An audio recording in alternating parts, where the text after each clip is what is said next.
अस्सलाम वालेकुम। तो कैसे हैं आप सब? उम्मीद करती हूँ कि सब खैरियत से होंगे। तो आज हम जिस फील्ड के बारे में बात करेंगे वो है रेडियोलॉजिस्ट, जिसके और भी बहुत से नाम है। MIT भी बोला जाता है इसको और रेडियोलॉजिस्ट भी बोला जाता है इसको, ठीक है।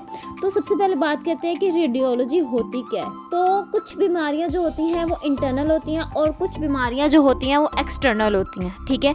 एक्सटर्नल बीमारियां जो होती हैं वो हमें बाहर से नज़र आ जाती हैं कि हमें यहाँ पे कट लगे हुए हैं, हमें वहाँ पे कट लगे हुए हैं। लेकिन जो हमारी इंटरनल बीमारियां होती हैं उसका क्या इलाज होगा, वो कैसे हम डायग्नोज करेंगे, उसका कैसे हम पता चलाएंगे कि हमें ये बीमारी हुई है।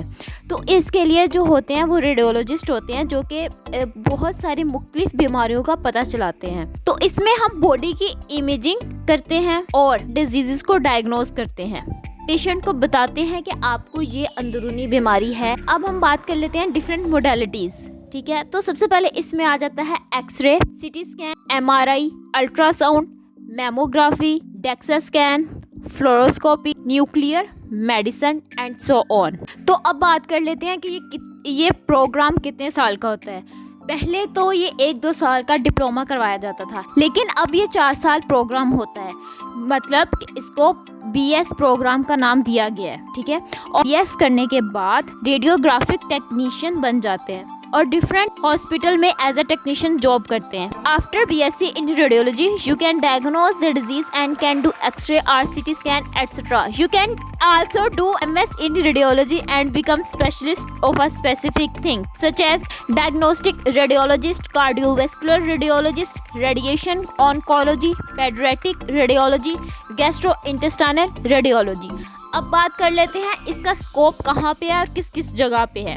मतलब कि पाकिस्तान में इसका स्कोप क्या है और बाहर वाली कंट्रीज पे इसका स्कोप क्या है। And it has a very high job available in Pakistan but everything need time and hard work. A person with very lack of experience and no internship can't perform well in any field, so you have to work with your skills and do your internship. और बाहर वाली जो countries हैं उनमें कौन कौन कहाँ पे इसका क्राइटेरिया ज़्यादा है, कौन कौन सी कंट्रीज जो हैं वहाँ पे इसका स्कोप ज़्यादा है। तो इसमें 3 कंट्रीज जो है टॉप ऑफ द लिस्ट हैं। वो कौन सी है? वो है USA, ऑस्ट्रेलिया एंड कनाडा। अब बात कर लेते हैं कि रेडियोलॉजिस्ट की सैलरी कितनी होती है।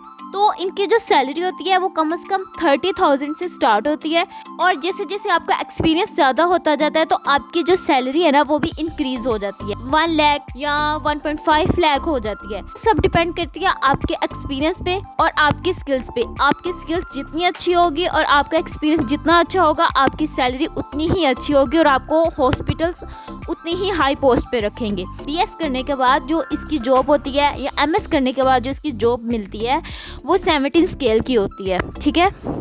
और अब बात कर लेते हैं कि कौन से कॉलेजेस या कौन सी यूनिवर्सिटीज़ जो हैं ये जो प्रोग्राम करवा रही हैं। सबसे पहले यूनिवर्सिटीज़ की बात करने से पहले हम बात कर लेते हैं कि हमें BS रेडियोलॉजी में एडमिशन लेने के लिए FSc प्री मेडिकल करनी चाहिए या FSc प्री इंजीनियरिंग। तो जाहिर सी बात है कि FSc प्री मेडिकल ही करनी चाहिए और आपको 50% जो मार्क्स हैं वो रिक्वायर हैं, ठीक है। तो बात कर लेते हैं कि कौन सी यूनिवर्सिटीज़ जो हैं वो आपको ऑफर कर रही हैं BS radiologist. Top listed universities में जो सबसे पहला नाम आता है वो आता है रिफा इंटरनेशनल यूनिवर्सिटी, जिसके 2 और कैंपस हैं, इस्लामाबाद में भी और लाहौर में भी। ये इसकी एक अच्छी बात ये है कि ये एक इंटरनेशनल यूनिवर्सिटी है और दूसरी ये कि ये HEC से अप्रूव्ड यूनिवर्सिटी है, ठीक है। और इसकी भी फ़ीस जो है वो ये जो प्राइवेट यूनिवर्सिटी है और इसकी फ़ीस भी बहुत मुनासिब है, इसकी फ़ीस जो है वो भी मुनासिब है। दूसरी यूनिवर्सिटी आती है किंग एडवर्ड यूनिवर्सिटी। तीसरी है चिल्ड्रन हॉस्पिटल जो कि आपको BS रेडियोलॉजिस्ट करवा रहे हैं रावलपिंडी में। University Faisalabad, university of Sargodha, Sheikh Zayed Rahim Yar Khan Jinnah uni Karachi, university of Lahore, superior university, university of Faisalabad and so on. ऐसी बहुत सारी यूनिवर्सिटीज़ आपको मिल जाएंगी जो आपको BS रेडियोलॉजिस्ट ऑफर कर रही हैं, ठीक है। लेकिन इसके लिए आपको जो मेरिट चाहिए, इसके लिए जो मेरिट लिस्ट आती है वो 50% जो नंबर होते हैं वो बच्चे के रिक्वायर्ड होते हैं, ठीक है। अगर आपके 50% नंबर्स रिक्वायर्ड हैं तो आप इन यूनिवर्सिटीज़ में एडमिशन ले सकते हैं, ठीक है। लेकिन सबसे पहले मैं सजेशन दूंगी आपको कि सबसे पहले आप MCAT दें, क्योंकि आप जिस भी मेडिकल फील्ड में जाएंगे, ठीक है। उसमें आपको सबसे पहले ज़रूरत पड़ेगी एमकेट में, क्योंकि हर एक चीज़ आगे कॉन्सेप्ट बेस ही होती है, ठीक है। तो बहुत ज़रूरी है कि आप एक दफ़ा, चाहे आप उसमें पास हो या ना हो, आपको एक एक चीज़ का उसमें पता चल जाता है। तो मैं ये सजेशन दूंगी कि सबसे पहले जो है वो आप एमकेट का एग्ज़ाम दे के आएँ।